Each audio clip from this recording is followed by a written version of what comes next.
సిద్ధాంతం ఎప్పుడైనా సరే ఒక మనిషి మనుగడకి, లేదా ఒక జాతి మనుగడకి, లేదా ఒక మతం మనుగడకి, లేదా ఒక ప్రాంతం మనుగడకి, ఒక దేశం మనుగడకి ఏదో ఒకటి అయి ఉండాలి. కానీ కేవలం నీ సిద్ధాంతం అనేది నువ్వు మాత్రమే ఉండాలి, ఇంకెవరు ఉండకూడదు అని ఎప్పుడైతే ఒక సిద్ధాంతం మొదలవుతుందో ఆ సిద్ధాంతంలో పడి వాడే నాశనం అయిపోతాడు, లేదా ఇతరులని నాశనం చేస్తాడు. ప్రపంచంలో ఇంకెవరు ఉండకూడదు, మేము మాత్రమే ఉండాలి అనేది జిహాదీల సిద్ధాంతం. పోనీ వాళ్ళు మాత్రమే ఉంటే శాంతంగా ఉంటారంటే అది లేదు. వాళ్ళలో వాళ్ళు కొట్టుకు చేస్తారు, తన్నుకు చేస్తారు, గ్రూపు తగాదాలు, ఇలా ఎప్పటికీ కూడా శాంతి అనేది లేనటువంటి ఈ గ్రూపు జిహాదీ గ్రూపు. ఈ జిహాదీ గ్రూపు ఎప్పటికీ ఈ ప్రపంచానికి ప్రమాదకరమే. ఈ జిహాదీ గ్రూప్ మనస్తత్వం ఎప్పటికీ ప్రమాదకరమే. కానీ దరిద్రం ఏంటంటే ఈ పాశ్చాత్య దేశాలే వీటికి సపోర్ట్ చేస్తూ ఉంటాయి. మళ్ళీ ఇవే వాళ్ళ మీద మాత్రం రానివ్వవు, వాటి వైపు రానివ్వవు.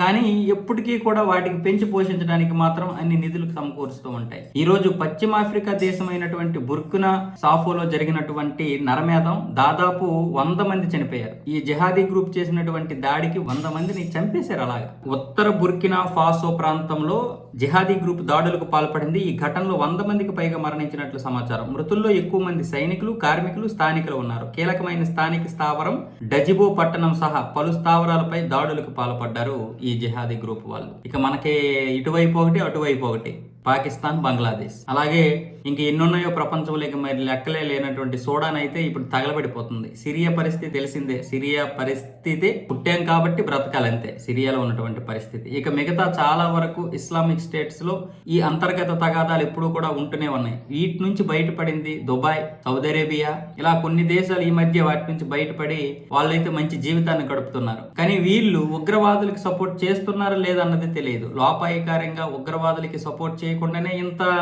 నరమేధం సృష్టిస్తారా అంటే ఇక్కడనే కాదు, మామూలుగా చూసుకున్నట్లయితే అమెరికానే దాదాపు $39 బిలియన్ ఈ 15 సంవత్సరాల కాలంలో పాకిస్తాన్కి ఇచ్చింది. $30 బిలియన్ యుఎస్ ఎయిడ్ ద్వారా. యుఎస్ ఎయిడ్ ద్వారా పాకిస్తాన్కి దేనికి ఇచ్చింది, ఎందుకు ఖర్చు పెట్టారు ఎప్పుడైనా అడిగారా? పేదరికం కోసం ఖర్చు పెట్టారనే పేరుతో ఈ రోజు ఉగ్రవాదులకు చేరుతున్నటువంటి డబ్బు ఎంత, ఆ ఉగ్రవాదుల ద్వారా పాకిస్తాన్ ప్రభుత్వానికి చేరుతున్నటువంటి డబ్బు ఎంత, ఈ ఉగ్రవాదుల నుంచి వీళ్ళకి, వీళ్ళ నుంచి ఉగ్రవాదానికి. అందుకే మీకు ప్రజలేమైపోయినా పర్వాలేదు పాకిస్తాన్లో, కానీ ఖచ్చితంగా ఉగ్రవాదులు బ్రతికుండాలి. అలాగే అటువైపు కూడా ఉగ్రవాదులు కూడా ప్రజలేమైపోయినా పర్వాలేదు, కానీ ఈ ప్రభుత్వాలు ఉండాలి. అంటే ఒకరికొకరు అంతే తప్ప ఇక్కడ ఏ ప్రభుత్వం వచ్చినా ఉగ్రవాదులకు ఖచ్చితంగా సపోర్ట్ చేయాల్సిందే.